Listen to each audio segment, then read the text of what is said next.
फिरत राहा.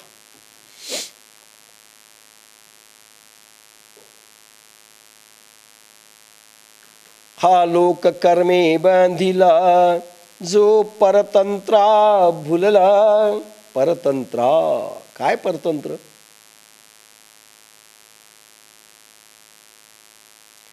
मानवी देह का झालाय? पूर्वजन्मीचे सगळे पाप, ह्या जन्मीतले क्रियमान पाप आणि कर्म नष्ट करायचे, ब्रह्माग्नी पेटवायचा, नित्ययज्ञ करायचा, व्यवहारात राहून देखील आत्मयज्ञ झाला पाहिजे अशी स्थिती अनुभवायची. हे नाही केलं. मग काय केलं? इकडे वळलेच नाही. परतंत्र आणि भुलले. परतंत्र आणि स्वतंत्र दोन शब्द आहेत. परतंत्र म्हणजे दुसऱ्याने हलविलं तसं नाचणारे. स्वतंत्र म्हणजे आत्म्याने हलवलं तसं नाचणारे. स्व म्हणजे आत्मा. म्हणजे प्रभूंनी कठपुतली सारखं नाचवलं, तुम्ही नाचले स्वतंत्र. आणि मायेने तुम्हाला हलवलं, लाळ गळायली म्हणून भजे खायचे, भाऊ आठायले म्हणून पिक्चरला जायचं, ज्ञानेश्वरी सुटली तर सुटली. परतंत्रे भुलले. पैसा मिळतोय म्हणून त्यांच्या मागे लागायचं, वेळ नाही म्हणून सांगायचं. का? पैसा कमवायला वेळ नाही, तिथे आहे. भोजनाला नक्की आहे. मी पाहिलं बिझी शेड्यूल असलं तरी खात बसतात लोक. अरे बिझी शेड्यूल आहे, खाऊ नको. हा नको, असं कसं चालेल? फक्त चांगल्या कामालाच वेळ नसतो, वाईट कामाला परफेक्ट वेळ असतो. चला व्हा पुढे, आलोच. पहा निंदा कुचेष्टा करायची आहेत बरं का आपल्याला. चला आलोच मी पुढे, तुम्ही पुढे व्हा. ज्ञानेश्वरीला नाही, आज तुम्हीच जा, मूड नाही. परतंत्रा फुलला. परमायेने मायेच्या अधीन होऊन भुलायला लागले. मुलगा शाळेत जातो, दप्तर जवळ असते, शाळा लांब असते, पायी पायी जायचंय. ध्येय काय? स्वतंत्रता काय? आत्मधर्म काय? शिक्षण घेतलं पाहिजे. आणि जात असताना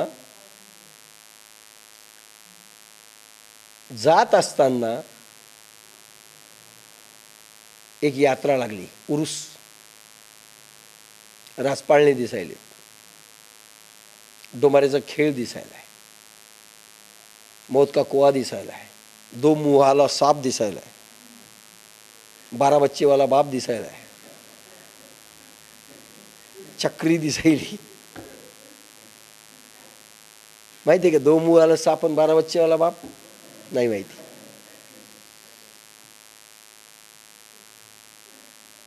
एक कविता आहे, पूर्ण पाठ नाही, त्याची थीम सांगतो की 2 रुपये तिकीट, 2 रुपये तिकीट, 2 रुपये तिकीट. तो आपला पोंगा घेऊन सांगत होता, 2 मुवाला साप देखिए, 2 मुवाला साप देखिए. आता पोरं उभा राहिले, बापही उभा राहिला. ते म्हणजे कितने तिकीट है? बोले 2 रुपये. 2 मुवाला साप म्हणे, हो 2 मुवाला साप. पोर म्हणले पाहायचं. बाप म्हणलं ठीक आहे. तो होलसेल तिकीट क्या आहे? ते म्हणजे होलसेल म्हणजे प्रत्येकाला 2 रुपये. नाही म्हणले 12 आहेत. म्हणजे कोणाचे पोर आहेत? म्हणले माझे. ठीक आहे म्हणले, पोरं आणि तुम्ही फ्री, तुम्हाला 2 रुपये आणि पोरायला फ्री. खुश झाला ते. आज जितने टाइम रह सकते उतने टाइम तुम देखो. अजून चांगलं, इतकं फ्री स्टाईल. तो मध्ये गेला, 12 पोरं घेऊन तो बाप. यांनी पोंग्यात सुरू केलं, 4 रुपये तिकीट, 4 रुपये तिकीट. ते म्हणजे आत्ता 2 होतं, 4 कसं काय झालं? देसाई मोरेसारखे, डॉक्टर भंडारेंसारखे, बुद्रुककरसारखे समोर. अरे आत्ता हे गेल्याबरोबर 4 रुपये. बोले 4 रुपये टिकट काय के लिए किया? अभी तो 2 रुपये थे. बोले आप 2 चीजें देखना है, 2 मुंह वाला सांप देखिए और 12 बच्चे वाला बाप देखिए.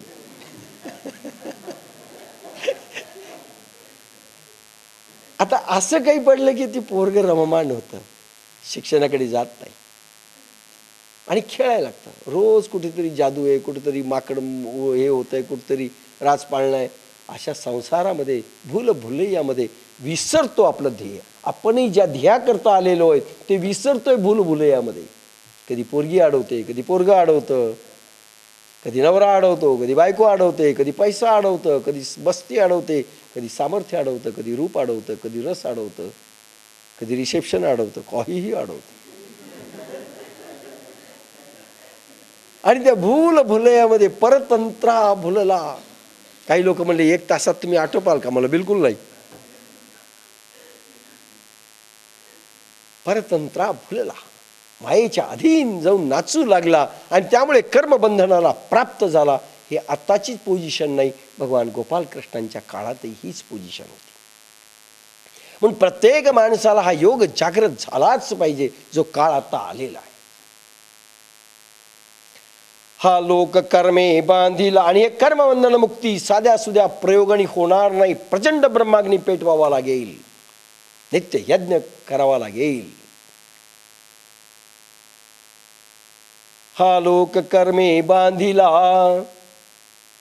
जो परतंत्रा भुलला, तो नित्य यज्ञ ते चुकलं. म्हणून या एका काळी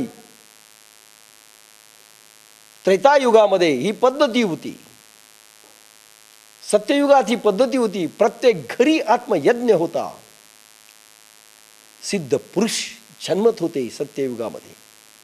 आणि आत्मयज्ञ चुकले, साधना करणं बंद झाली, म्हणून ही शक्ती संक्रांत पद्धती लोपली. आणि आत्मयज्ञ चुकला म्हणून ही गती झाली. आता येची विषयी पार्था, तुझ सांगेन एक मी कथा, जे सृष्ट्यादी संस्था ब्रह्माने केली. अर्जुना, या संबंधी तुला मी एक गोष्ट सांगतो. ब्रह्मदेवाने सृष्टीची व इतर लोकांची उत्पत्ती जेव्हा केली. पुढच्या वेळेस अतिशय सुंदर विषय आहे की भगवान गोपाल कृष्ण म्हणतात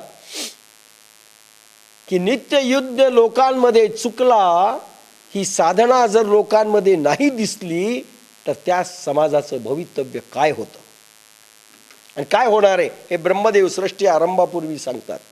आणि आज स्थिती का झाली भगवान गोपाल कृष्ण म्हणतात, याचं कारण ब्रह्मदेवानी स्वधर्मांचे नियम जे घालून दिलेले होते त्याच्यापासनं लोक चुकले, मुकले. आज तर अजून भयावह परिस्थिती. आणि म्हणून ब्रह्मदेवानी सृष्टी आरंभ करताना काय सांगितलं, ही पुढची कथा पुढच्या वेळेस आपल्याला ऐकायला मिळेल. आणि रूल्स अँड रेग्युलेशन्स स्वधर्माचे काय आहेत आणि ब्रह्मदेवानी सांगितलं हे जर चुकलं तर काय होईल आणि हे केलं तर काय होईल. अतिशय सुंदर सायंटिफिक वैज्ञानिक पद्धती जी ब्रह्मदेवानी सांगितली आणि भगवान कृष्णाने सांगितली, ती मी केलेली नाही रे बाबा, ब्रह्मदेवानी केलेली आहे. आणि तुला सांगतोय मी अर्जुना. आणि म्हणून पुढच्या वेळेस ही कथा आपण ऐकू.